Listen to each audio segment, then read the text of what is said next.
Howdy everybody, today is, let's see, day 6 after hatch, and we have 6 fry left. I really was kind of hoping for, not an ominous number like 6, but I'll take it. I'm very happy to have all 6 of them.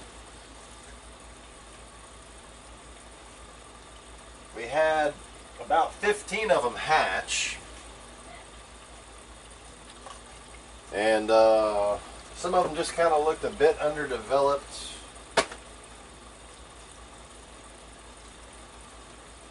But a few of them looked like they were injured. My collection process was kind of all out of whack. I wound up having to basically collect for a night, a day, and another night. And actually, by the time the second night rolled around, the rest of the eggs had been eaten. So this is what I'm left with. But my rotifers weren't all that dense yet. So I had restarted one of the cultures from my backup culture. Backup culture was nice and dense. But see if I can't get a zoom in on this little guy who's just kind of very actively feeding back there.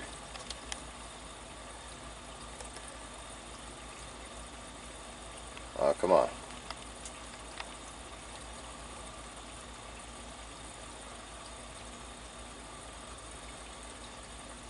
You can see the paper towel reflection. How about that?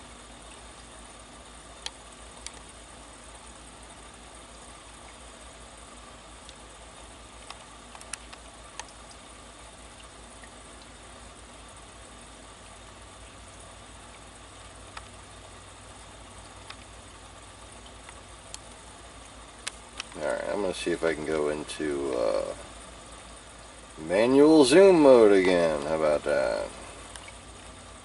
Focus, whatever.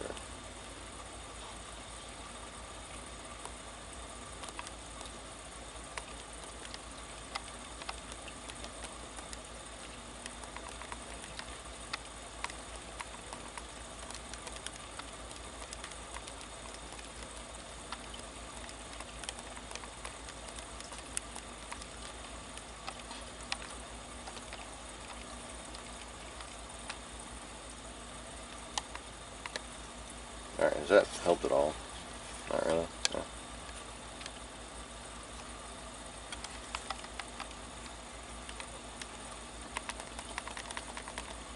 Oh, it just automatically goes.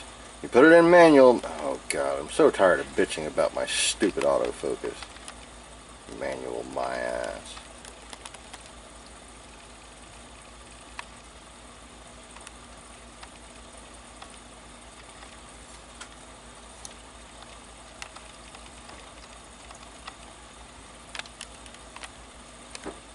Okay, look.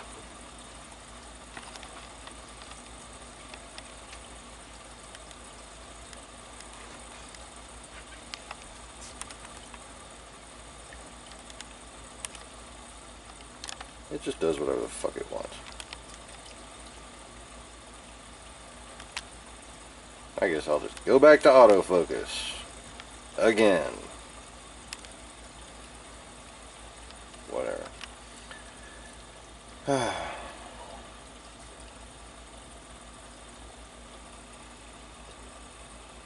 Sorry, I've had a few too many not following instructions issues with the kids today.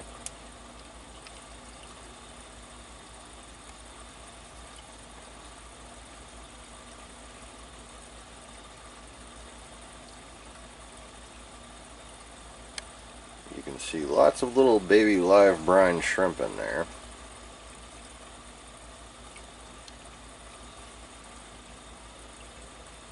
See if I can do something about this paper towel. Alright. There we go. That's a little less obfuscated.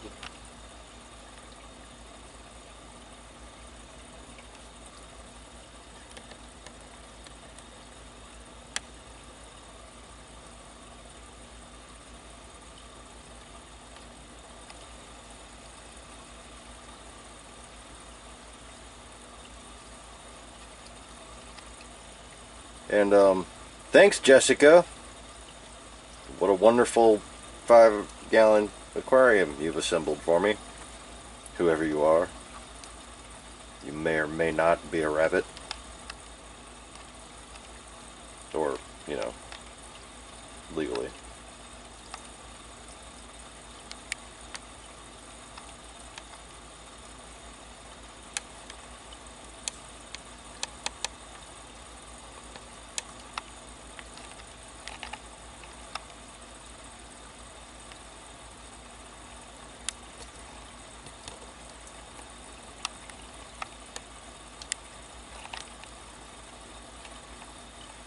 Alright, Jessica, I don't care. I want to focus on the clownfish now. I'm moving on from you.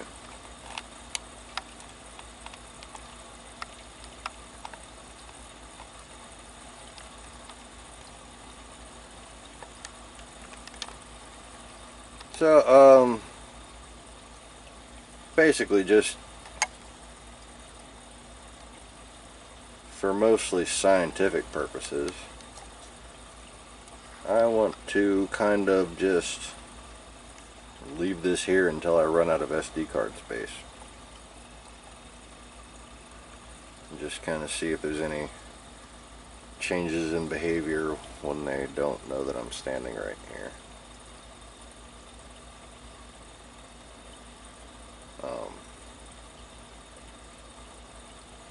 And of course I'll be putting this on my phone and showing Bubbles and Zoom their children, because I'm you know, weird about that.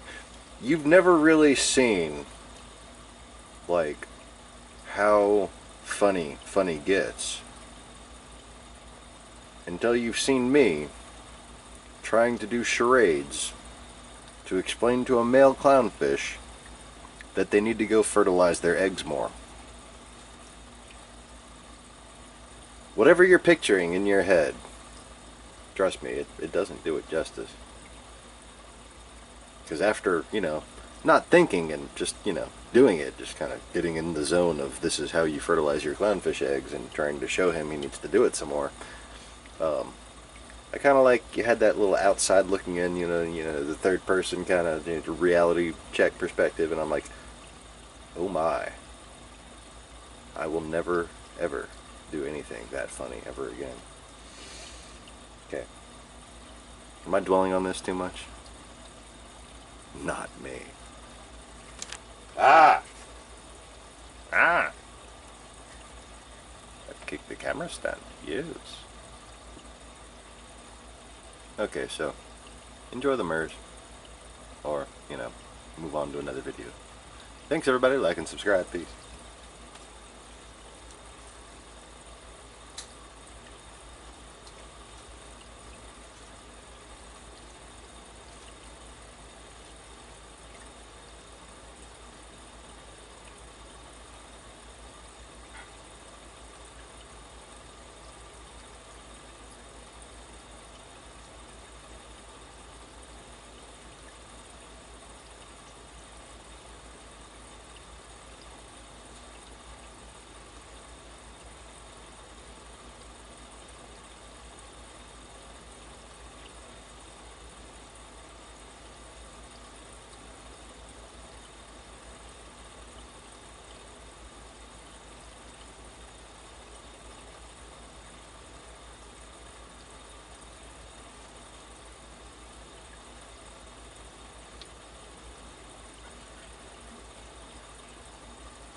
Hello, Mai. Hello, Bob.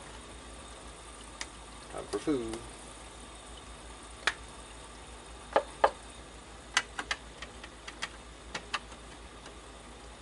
And Bubbles and Zoom just spawned again yesterday.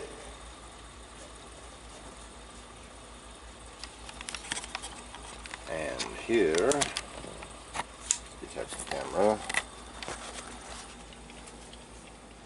is their new nest.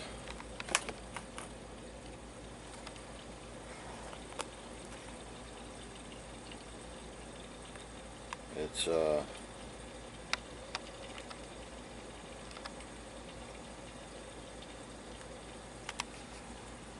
kind of interesting how they got that going there.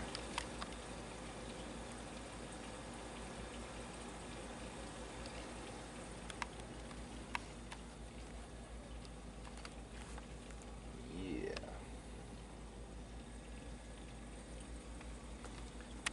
So a couple days after Aptasia X,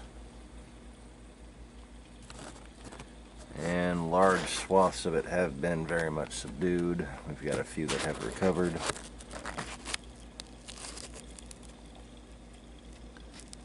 And we'll dose it again after the eggs hatch. So yeah, more fry. Just some observations for anybody thinking about doing some clownfish breeding or trying to raise some of the fry that you have, just for yourself maybe.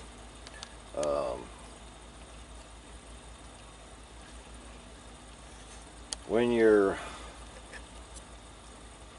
larvae hatch out, they are extremely delicate. You want to have just as little air current as possible. And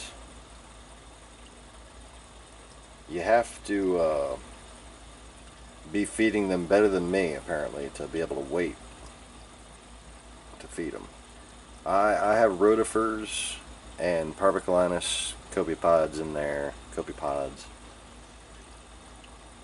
for, you know, within 4 hours of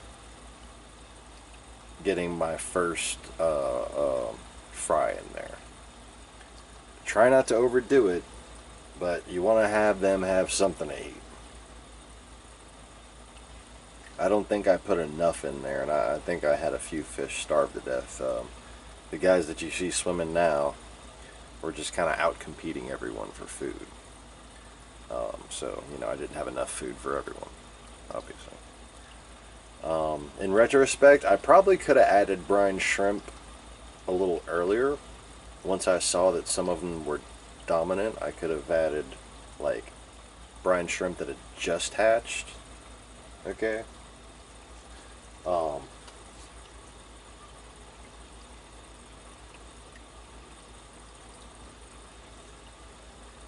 Now, how do you tell if your fry is hungry? If they are at the surface, kind of vertical and moving erratically, they're probably pretty hungry. If you have copepods in there, you might see them chasing one like that occasionally. But I'm talking like, if they're swimming towards the bubbles and they shouldn't be, they're probably starving to death. If they're hanging vertical in the water and just not moving much, and they look skinny, they're starving to death. If they're hanging there and they look fat like these guys do, they're not starving to death. These guys got some little bellies on them right now.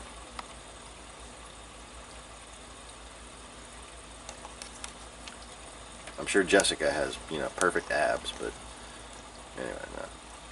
For all I know, she could have a giant beer gut. Jessica with her many folds. Okay, I'm sorry. Jessica, if you're watching this, you know, I'm sure you're a lovely lady. Okay, I really should have took that tag off of there, but I thought it might be funny to, you know,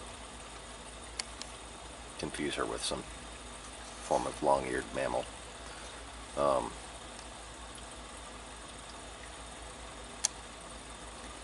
I love these little guys. These are so cute. I mean, they're just, look at them hunting. Like my little food that you can't see.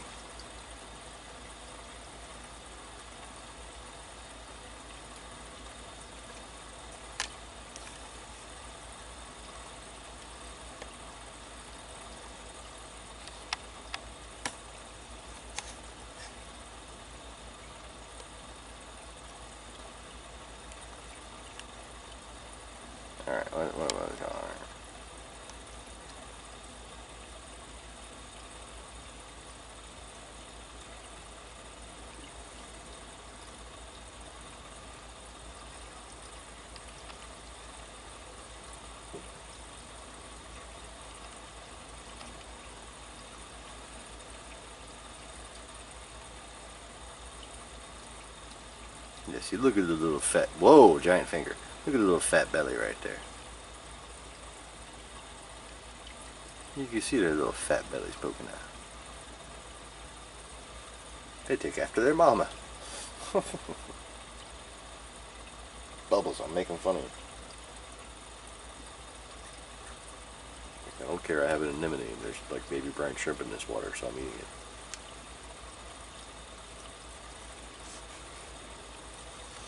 Oh, y'all need some pellets.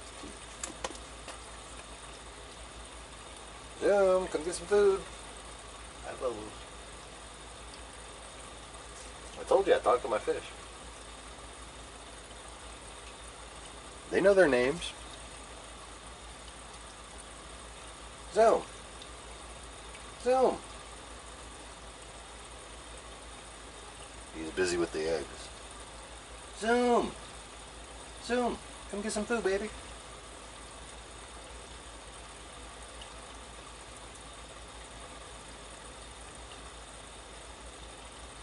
There you go. I call him and he turns around and he looks right at me, and then he just kind of like waits there, and I'll drop some food that'll flow right to him. And he'll get a couple pellets, and then he'll go back to tending the eggs. But you just gotta take my word for that, because I'm not moving the camera again. A clownfish eating pellets, I mean, isn't that fascinating? The little baby mers are so much more interesting.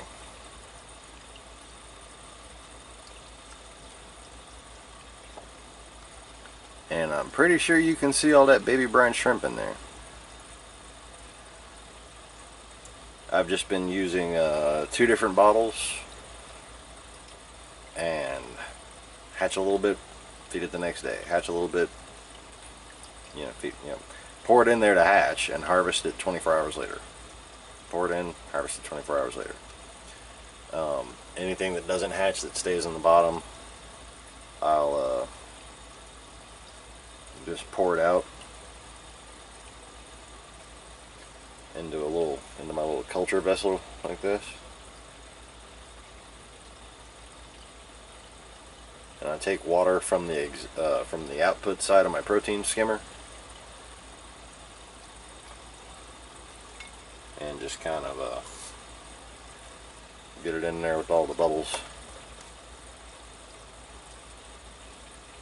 Bubbles, yes, and just keep squirting it in there every now and again when I remember to, and eventually you'll see little baby brine shrimp hatching out of there.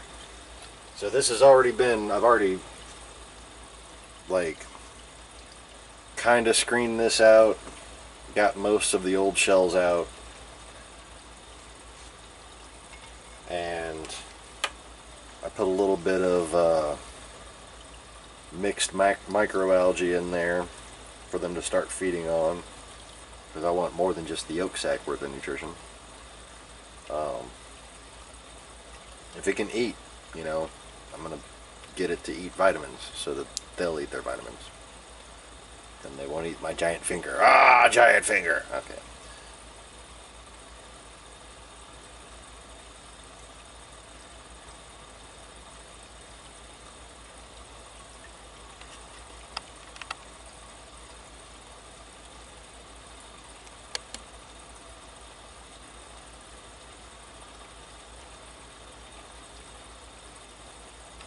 Alright, never mind. Bad idea. Bad idea.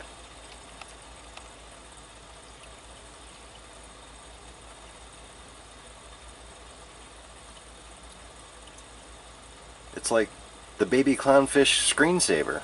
How about that? Of science that farts uncontrollably. What?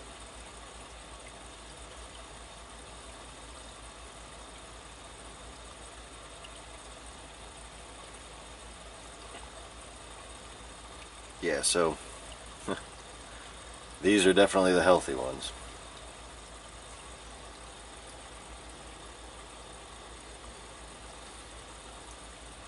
And it's really been a matter of, there were these guys swimming around looking healthy, and there were a bunch more, like, let's see,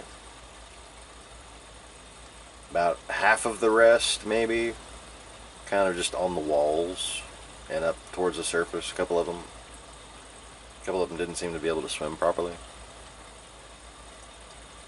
And then a few of them had died over the first night, like right after I had harvested them.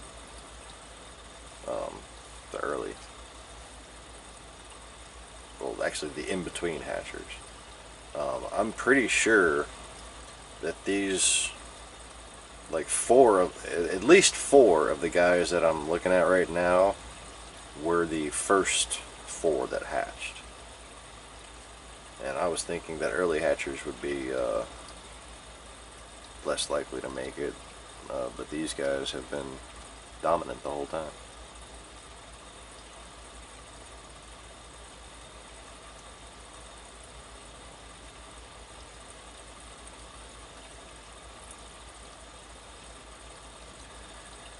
And after tragedy after tragedy, knock on wood, it's very nice to finally have some success. This is the 5th clutch of eggs I've had with these clownfish. I do not know whether or not they were spawning in the store. I'm pretty sure that they were. Got these from a friend who owns a shop. Used to run his shop out of his house back in the 90s. And if anybody's looking to get into the aquarium business, on the investment side,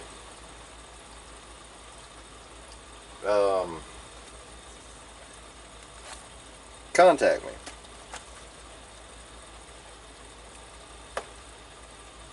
If you're in the Louisiana area, especially, or if you're in Florida, I have family and contacts in Florida, and I want to try to set up kind of a cross-networked business arrangement out there.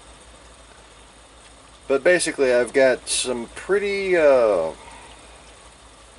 unique, should I say, plans for an aquarium store, marine fish store, coral, and of course clownfish and other aquatic propagation.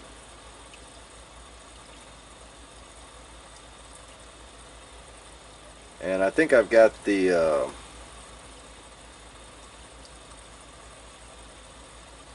cost versus redundancy versus quality versus aesthetics very nicely balanced out with this plan.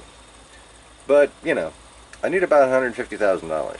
So, if anybody's got 150 grand laid around, let me know.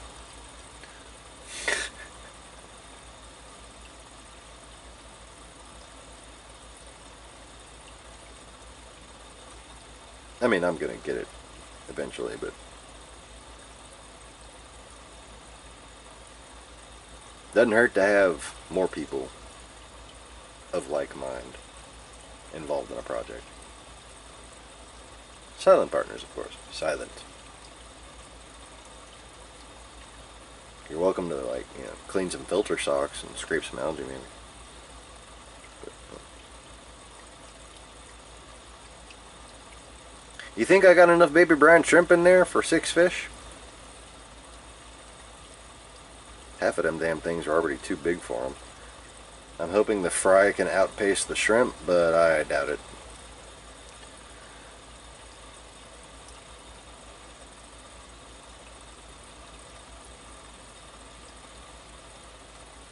Oop. He decided that wasn't too big for him. They're just getting fatter and fatter every second. Look at them.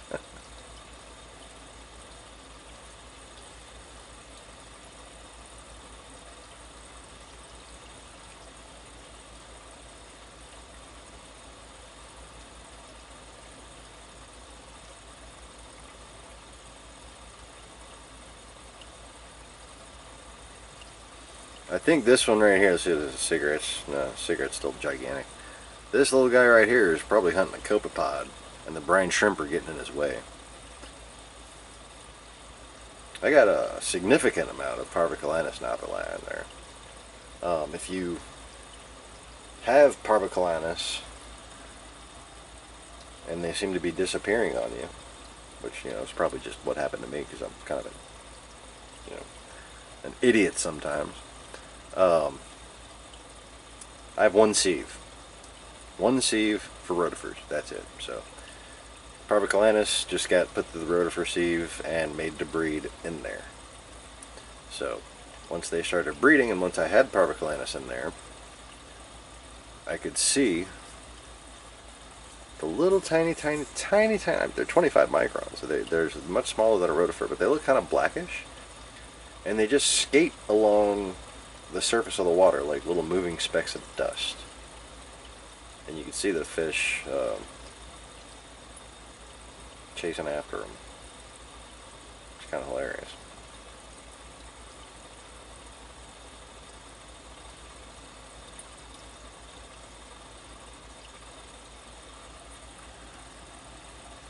The water's still nice and clear, even though I do have SD Aquarist and RG Complete in there. Just in very tiny amounts. What I usually do is I use my little culture vessel. I'll sieve my rotifers. I'll put water from the main system in there, and I'll put just a little bit of algae in there, just enough to barely tint the water. And then I have them, as I'm feeding them, and I use my syringe to feed them. As I'm feeding them, they're eating, so they're gut loading themselves with lots of nutrients.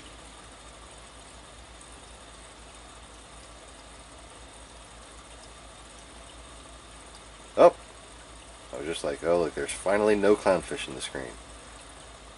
And there he's back. Alright, so I'm going to go sit down and take a break, because I've been kind of over here working all morning. This is my office now. Oh. Oh wait, I guess this is kind of newsworthy. I actually cleaned all the Caulerpa out of Smurfette's tank. Look at that. Look how pretty. And her glass kind of needs to be cleaned, but I have also, and of course it's screwed up and I need to fix it, but I've also managed to get my Chaetomorpha floating like I had been wanting. And I'm going to get some chopsticks and push that back up there. I'm not sure what happened to it. I think when I was dumping water down one of my return pipes, it knocked it loose because I was going rather quickly with it because it was just some salt water that I took out of the tank. Alright, so shut the fuck up. Gotta watch Clownfish. And again, thanks for watching. Like and subscribe. Please comment if you happen to have any questions. Eventually I'll try to get around to answering them. If it's something really important, there are people that watch these my comments for me that can contact me directly. So, you know, just let them know. Well, I'm sure they'll know if it's, you know, that important. But, you know, like if you got some baby clownfish that you're afraid are going to die, I'll try to help in real time if I can. Or, you know, sick fish in general. I know there's a lot of convoluted information out there. I've sifted through all of it. I've got 20, 30 years of experience doing this crap. So I have many, many grains of salt with which to judge things about it. Literally, salt creep everywhere. Alright. What was I doing? Oh yeah, shutting the fuck up.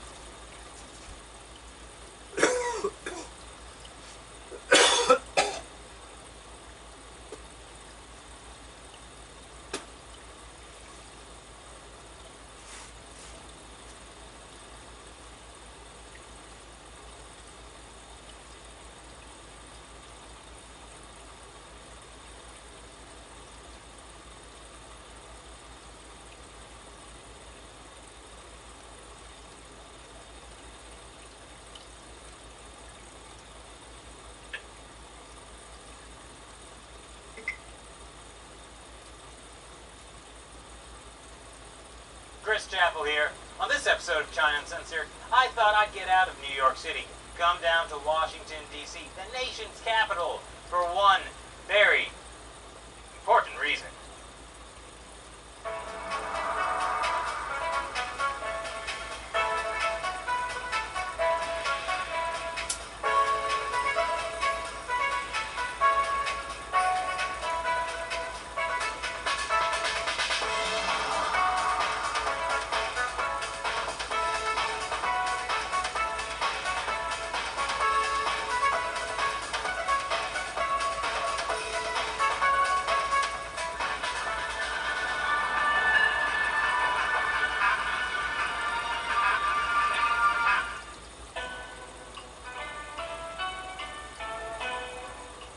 There's another thing happening in D.C. today.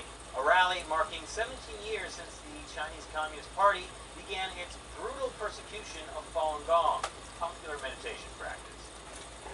But like most people in the country right now, I'm finding it hard to stay focused on, oh man, is that a Pikachu? But 20 minutes later, my phone was almost out of battery, so I decided to do the next best thing. Check out this rally. The House of Representatives has formally recognized the persecution of Falun Gong practitioners by the communist Chinese regime. We have sent a message loud and clear They'll separate. to the Chinese Communist Party. And we call on China to immediately stop its inhumane and unethical practice of organ harvesting. So it's been a big year for Falun Gong. After a decade knowing that practitioners in China were being killed en masse for their organs, people are finally talking about it. What do you think of the organ harvesting of Falun Gong practitioners? I had no idea until I to do talked to one something to of help them. around the house. I had never heard Or at of least Falun be nice and quiet MOA. for a while. I didn't know this was going to China, so this has been like a real educational thing, so I'm going to check out. This is what happens when people aren't watching enough China Uncensored. But even if it isn't common knowledge, the tide is changing. Earlier this year, a documentary about organ harvesting, Human Harvest, wins the prestigious Peabody Award. Then, the U.S. House of Representatives passes a resolution condemning organ harvesting. Then, this report comes out. It contains 680 pages of evidence that the Chinese regime has been murdering prisoners of conscience for their organs. Maybe even more than 1 million. And inside China, things have been changing as well. Because with all this international attention, Who do you want to wash these dishes blamed for persecuting Falun Gong. Chinese leader Xi Jinping. And Xi's whole anti-corruption campaign Layla right rinses and now scrubs them. just happens to be targeting his political rivals. Well, she's supposed to be, and she has Happens been. to be the people who She does it for follow me when I ask her former to. Chinese leader and mummified toad Jiang Zemin to persecute Falun Gong. So it's convenient that China's organ transplant official called out Jiang's former right-hand man and live-action flop Layla, get your bathroom cleaned up. big tiger responsible for organ harvesting from prisoners, which of course makes Xi's people look blameless. And Xi's anti-corruption campaign has already arrested a huge number of officials, including more than 150 with the rank of vice minister or higher, many ties to Jiang Zemin. Most recently, reports say that Jiang's son has been put under house arrest. And it looks like China's propaganda chief, who is Jiang's highest ally still in power, may be targeted next. And Xi's anti-corruption investigators just announced they were looking into the 610 office, the organization that Jiang created to persecute Falun Gong. It seems like Xi Jinping is truly out to catch them all. Do you think if you made this, held this rally at a Pokemon gym, that a lot of people would show up? Thanks for watching this episode of China Uncensored. Once again, I'm your host, Chris Chappell. See you next time.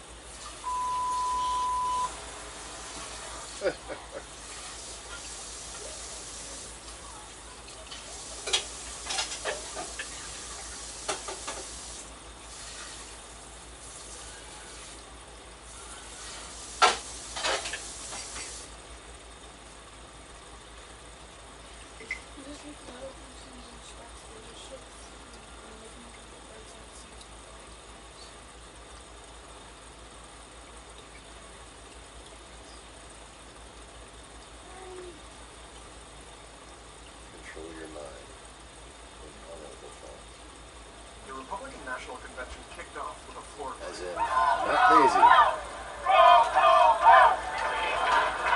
Okay, stop messing around and clean the bathroom.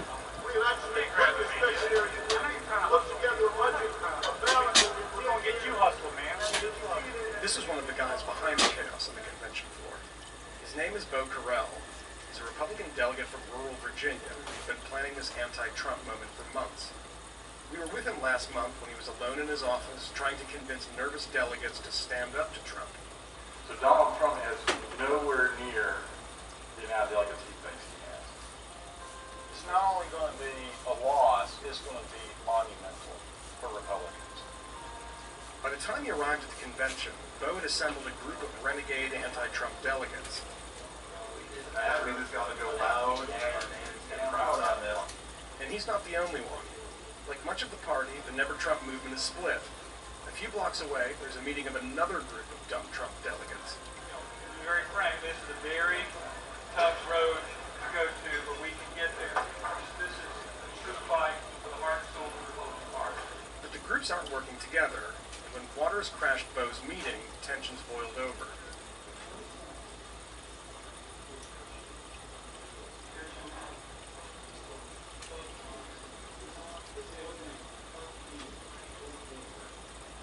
Hey guys, out, go, back, out of here tonight. Come on.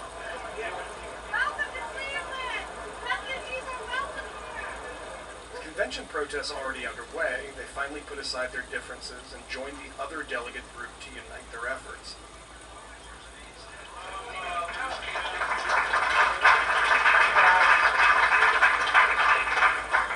We don't get these 1,237 people to vote against these rules. It's over. It's done. They were pushing for a vote against new convention rules that prevent delegates from voting their conscience, rather than the winner of their state's primary. To make that happen, the convention secretary needed to accept signatures Bo and his allies collected. I know such divisions in the Republican Party's leadership.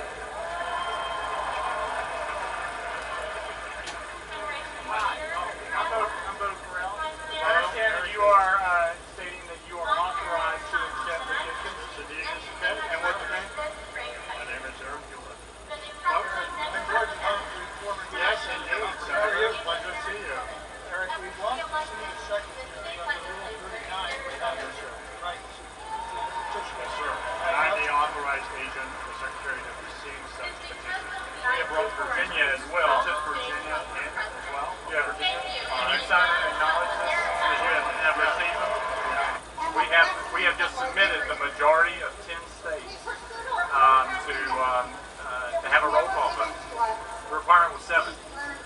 Right? And not only did we submit the majority of state delegations, but we submitted in excess of the majority. So we hope there's no hanky-panky here. As long as the rules are followed, we're going to have a roll call vote now on the rules and any potential minority reports. Word spread that their petition made its way to the convention secretary, which should trigger a floor vote. But Trump supporters would employ rough tactics to prevent that from happening. Do not let me take that from me. One more time, you're going to spin your ass in jail. In the end, it came down to a voice vote. Those in favor of the rules package will say aye.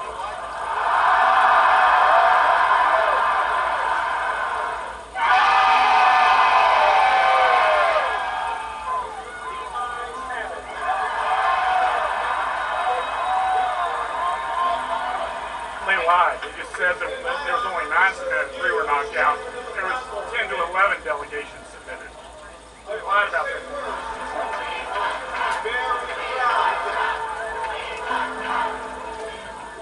I want to win this election for Republicans. I want someone competent. But at a minimum, I want our principles of the grassroots to remain within the party. This is not a convention. This is He cheated his way to the just a nomination. scripted show. And the delegates were just... Cheated? The requirement was 9. It's at 9 states to require them to do a roll call vote. You know, for all the delegates to vote. Yep. They didn't? He had 11.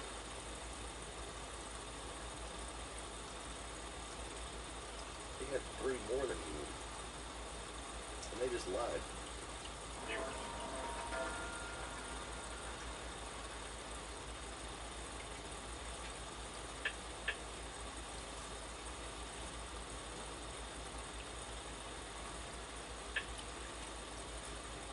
have to have exactly 9? At least 9. If they went 2. Yeah, I know. Feels very lonely to be a Republican who cannot support the Republican nominee for president. I don't want to have to tell my kids that I voted for Donald Trump and then things like fly apart at the seams.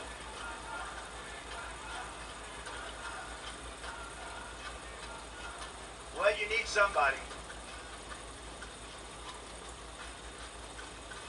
When he first made his announcement, I saw it as, well, this is just another reality show. I'm really rich. I'll show you that in a second. I've been registered Republican since I was old enough to vote. I think I was in denial, even up until today. I don't know why I'm laughing. It's like gallows humor or something. Right? I've always voted a straight party ticket. And I don't understand why I should hold the Republican nominee for president to a lower standard than I hold my 5-year-old. You don't bully people. It's so beyond me why that is attractive to people. I don't know anything about what you're even talking about with white supremacy. The wink and the nod from the neo-Nazi side of things that really turned me off. Some of the people I connected with during the Tea Party, I look at them now and they're like all in for Trump. But it makes me wonder, like, I thought we believed the same things. I love the Tea Party. His policy stances are antithetical to free trade Republicans, fiscal conservative Republicans, and are antithetical to the Big Tent Republicans. Totally honest with you. I watched most of the debates. It got too painful, I think, towards the end. Breathe. You can do it. I do remember thinking that the candidates that I like are now starting to take on some of the qualities that I don't like in Donald Trump. It was one Super Tuesday where he swept all 5 states, even in the midst of, I can't remember what the songs and the commentary was. I realized it doesn't matter. I don't think what I knew of the Republican Party is going to, I don't think it's going to exist after this cycle. What do you think of what I said? It's fine. There was one point I realized that Donald Trump was not only a bad candidate, but fundamentally not suited to the office of president. He gave the answer. He would introduce killing families of terrorists.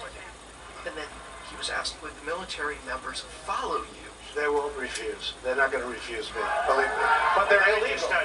I just retired from the United States military after serving for 28 years. And that really offended me.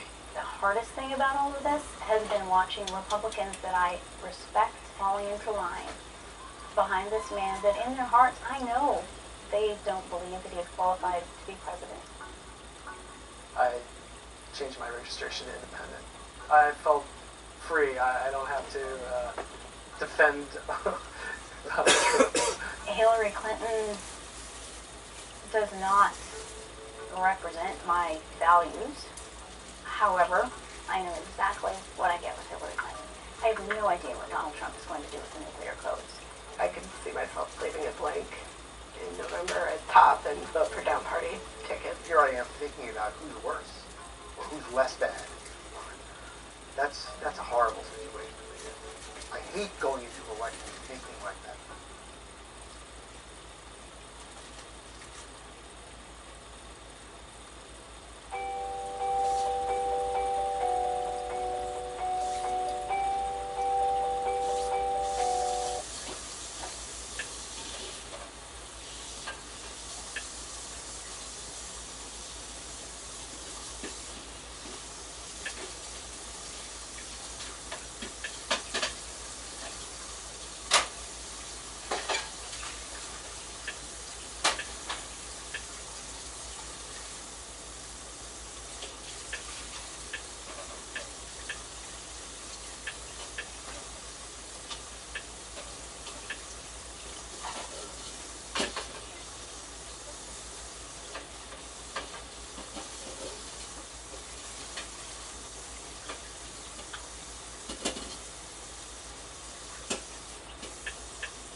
we all watched in horror as Bernie Sanders endorsed Hillary Clinton. Now, if you look at the videos that we did about the endorsement, we did 3 or 4 of them. We broke down his speech where he endorsed Hillary Clinton, and we were all surprised at the stuff he was saying, because he was saying, hey, she's for a public option. We were like, what? I never heard that. Hey, she's for letting people 55 and older buy into Medicare. We're like, really? Hey, she's committed to free college for poor and middle income people. She's committed to that. He said, yeah. Well, I didn't, all this stuff I didn't know she kept saying, right? He kept saying all this stuff that she's on board for. We were like, I never heard that, right? Remember that? Yeah. She's kind of always been for that like, shit well, within reason, you fucking moron.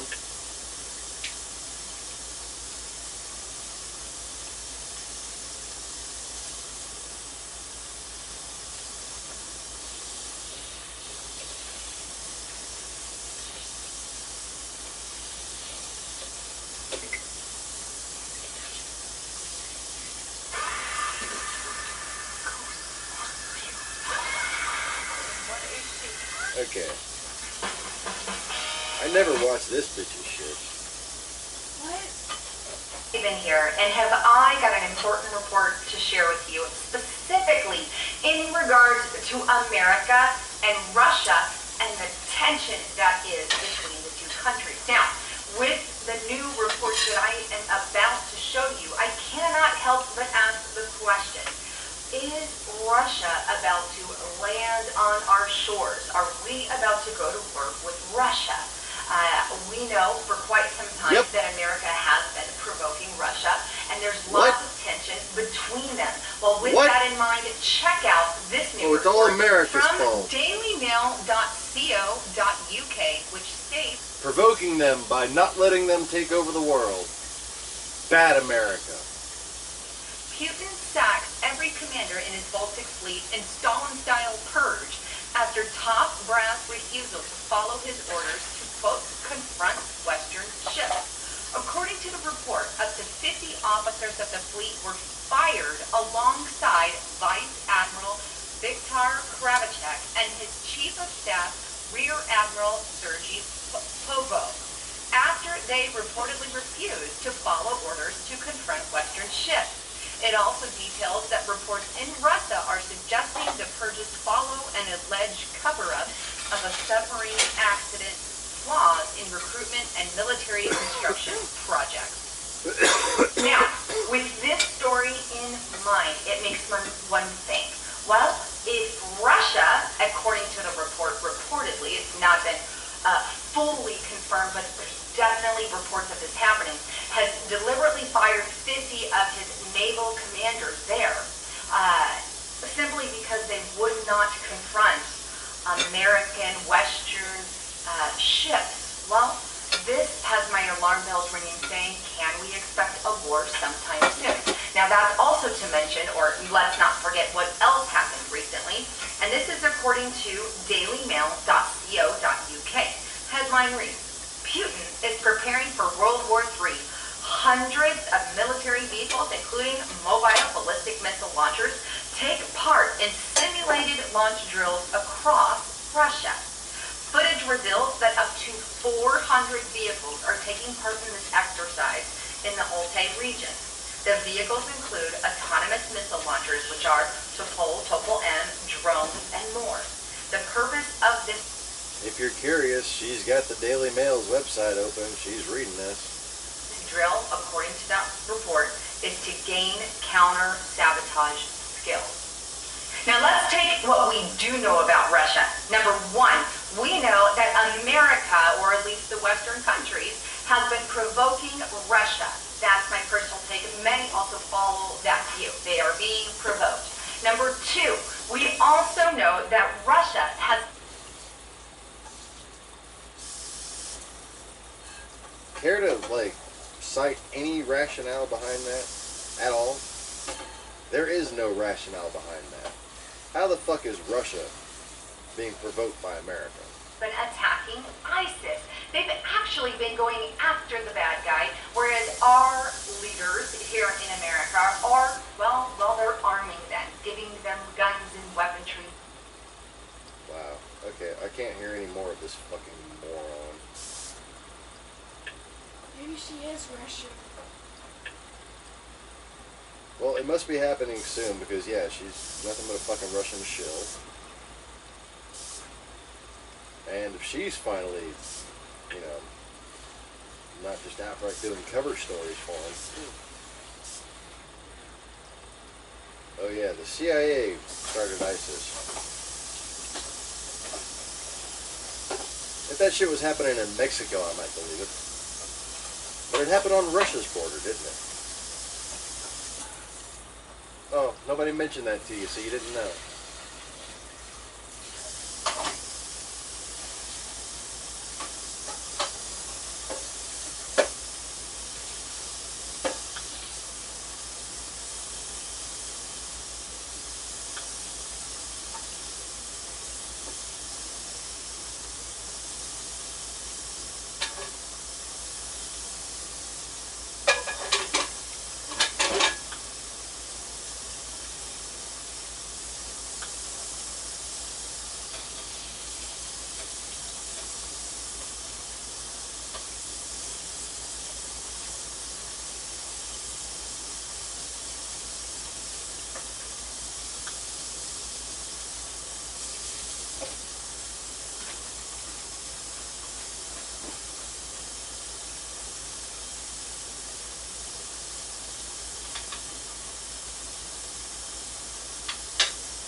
Alright, you can go play Warcraft.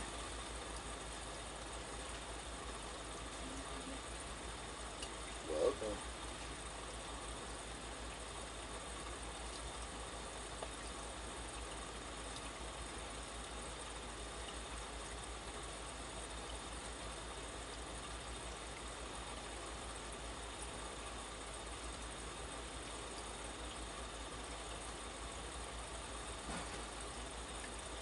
Careful, Icarus.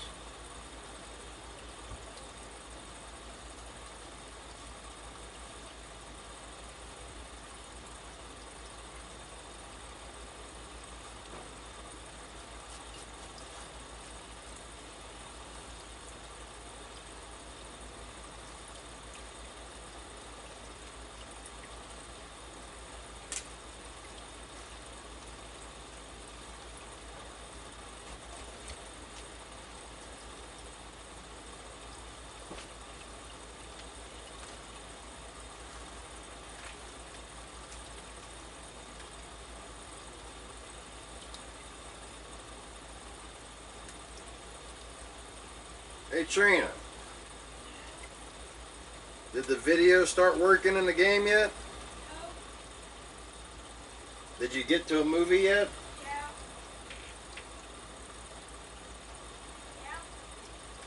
Did you go watch it in the folder?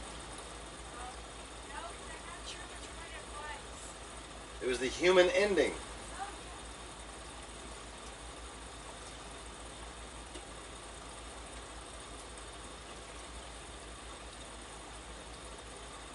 Then watch the undead opening. If there is one.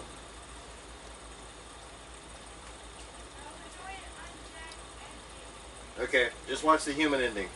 That's the same as the undead opening.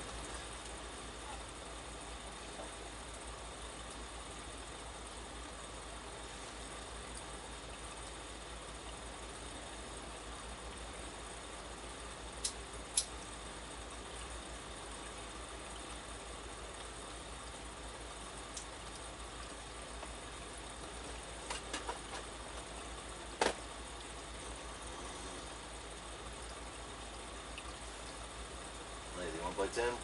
Sure.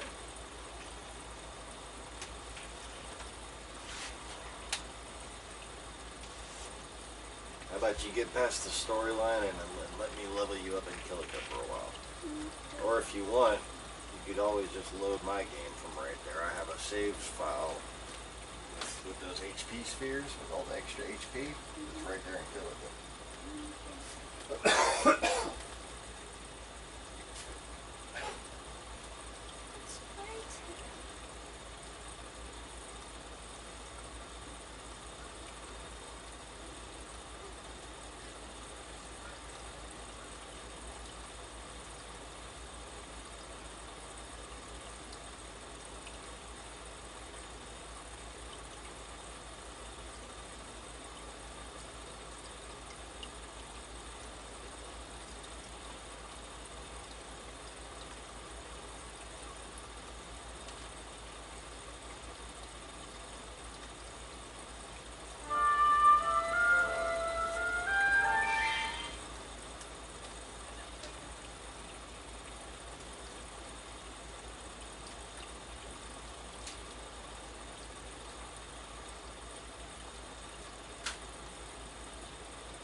Turn down the volume.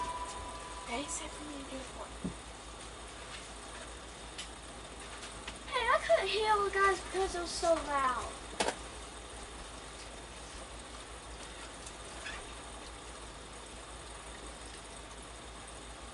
Get past the storyline, Killica.